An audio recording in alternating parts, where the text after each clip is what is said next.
Welcome to Massive Beers. My name is Matt. We do the beer stuff here. 3. Number tree in a series of 5 bearded tiers from Buried Acorn beers we'll be doing. This one, I'm actually the one that is, I don't know, the most interesting in my brain. Is that a way to phrase it properly? I don't know. This is their Aged in Wild Turkey. So most of the stuff has been Heaven Hill. Aged in Wild Turkey, Pecan, Treacle. Pecans, however you want to say it. I can get down with that. Nuts and beer. They can show and they might not show. 17.6%. Better be a lot of goddamn pecans. I make fun of people that say pecans so much that now I say pecan instead of pecan, so I kind of feel like weird when I say that word. Anyway, treacle. So you're basically talking about toffee and that and a beer. It's kind of like Apex Mountain for me. You know, a lot of my favorite beers, barley wines that have a ton of age on it, age into toffee. And if you want to be fancy, use the word treacle. And I'm curious to see where this plays here. So pecan treacle, did they actually add something to it outside of it? They're calling it just treacle. I don't know. We're just going to drink it and see what's what. What else is on the bottle? 17.6%. Buried Acorn Brewing Company, Syracuse, New York. Wild turkey barrels. Done and done. Rip the top off. Turn my little fan on here. It's a little toasty in here today.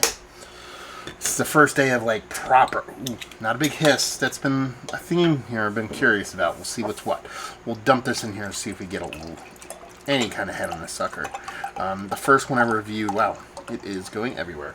The first one I reviewed, which was their vanilla, not much of carbonation on it. So while tasty bevy, it just kind of lacked a little bit of something for me. Second one, coffee, that was spot on. This one looks a little bit more like the first one, so it's lacking a little bit of carbonation. So we'll see where the sucker lands.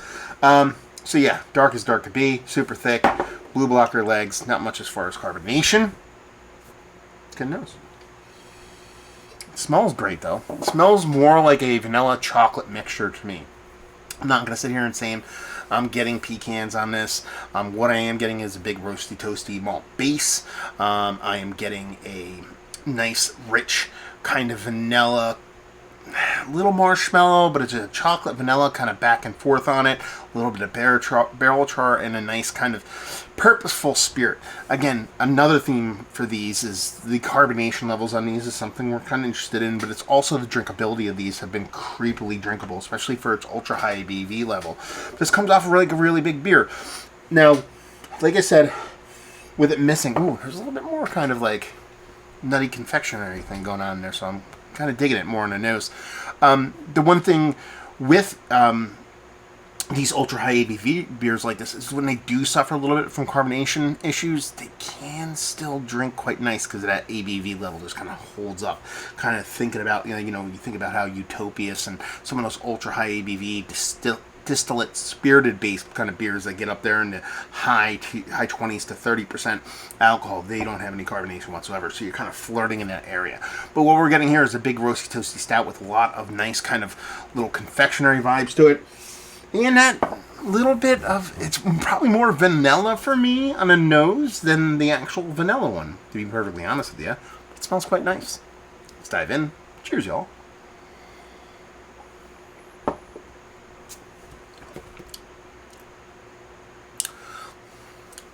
Yeah, it's oddly enough, it's a little bit more kind of vanilla for me than the vanilla one. By that I mean the vanilla one actually came off like equal parts vanilla and marshmallow. This one comes off very much vanilla for me. Now, there is this nice chocolate component to it outside of the roasted malt portion of the show here. It has this nice kind of milk chocolate vanilla kind of mixture on top of this roasted maltiness. Not as big as and boisterous roasty maltiness as the first one, not even close to the second one with the coffee kind of marrying with those roasted malts. It came with this big kind of nice rich kind of bitterness to it. But there is something here beyond those elements, beyond the vanilla, beyond the chocolate, beyond the roasted malts, beyond the spirit, which is nice. I think it comes off a little bit, skews a little bit sweeter. Again, 17.6%. It's going to be a big ABV beer. It's going to be a sweet beer. No shit Sherlock there. But there's something about it comes off a little bit sweeter. And that could be the spirit here. We're talking about wild turkey as opposed to the Heaven Hill barrels. I think it has to do with that kind of pecan treacle edition here. I'm guessing there is some mixture of a confectionery at play here. So it's a pecan, not just pecans or pecans, again, however you want to say it. It's probably a combination of that and some kind of confectionery, where they actually threw treacle in there. It kind of makes sense. There's something sweet about it, but it all goes beyond that. I think that's a combination of a bunch of different things. I think it's a base beer on top of that spirit variant. It's going from Heaven Hill to Wild Turkey, and then having that kind of confectionery kind of thrown in there just adds this kind of extra element to it. Again, it's not overtly sweet. It still has the drinkability that this beer kind of almost like miraculously pulls off at this high ABV level. Not a lot of breweries do it. This is a theme throughout these as I've been talking, and I'm going to post these all in the same week. We'll give them their own kind of midweek special leading up to. We'll talk about Buried Acorn, my visit in April. But it just has this like creepy drinkability that only a select few breweries have done. This one probably the most volumetric of the group, but still tasty. If I'm going to kind of rank them against themselves, I think that's a little bit fairer than ranking against other beers and other breweries. I think this comes in second for me so far. The coffee won by a mile, just because of the carbonation, and I think that's where this one maybe separates itself slightly from the vanilla one, because while it's lacking in carbonation, it's not completely gonzo. There is a little bit of carbonation. You can't see it in the angle of the lens here, but I can see a little bit of soft carbonation around here. And the other one just lacked that. And any carbonation, proper carbonation, always great, but any carbonation just going to bring a little bit more flavor to the forefront. And that's where this one kind of ekes out the vanilla one. But across the board, as far as big, huge, boisterous beers, they're quite fun, quite tasty. I'm digging it. So yeah, big vanilla vibes, big confectionery vibes, big chocolate vibes. You definitely get something a bit more of a dessert beer from this one as opposed to the other ones, which is a barrel-aged stout with kind of sweetening vibes. So this is probably the desserty of the bunch. I have a chocolate to go through. Then I have an ancho chili.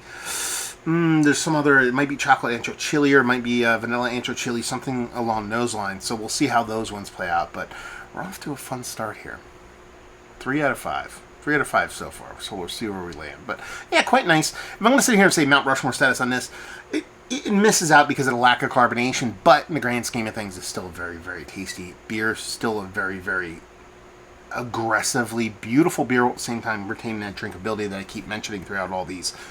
And a very fun combination. Just want a little bit more carbonation, that's all. So yeah, Buried Acorn. Beer to Tears. It is their Pecan Treacle. Is it one of the better barrel-aged stouts that I've had? I was like, yeah, just not Mount Rushmore status for me. Value and availability, don't know. Assume it's brewery only. I'm assuming these kind of pushing $20, give or take a couple bucks in the direction. We'll find out when I visit in about a month. And leave you with, if you like what we like this, if you like big barrel-aged confectionery pastry stouts, you will dig this. Buried Acorn. Have you been to the brewery? I have not. I will be for the first time April 6th. I will be playing at a, it's a rave is what it is. I mean, I haven't used those words in a very long time, but yeah, it's going to be playing a party and going to be DJing 6 o'clock in the main room. And going to be bringing some old school jams, old school hard techno, maybe throwing a little tech house, maybe a little bit of Detroit minimal. We'll see how I'm feeling and how the set comes together. But if you're up in that area, definitely come check it out. But if you've already been to the brewery, what did you think of it? Have you had their beers? Have you had this beer? What is your favorite beer? All that fun stuff down there. Hopefully you enjoyed the review. Hopefully you're enjoying a little bit of a big barrel-aged stout right now. Hope to see you next time. Cheers, y'all.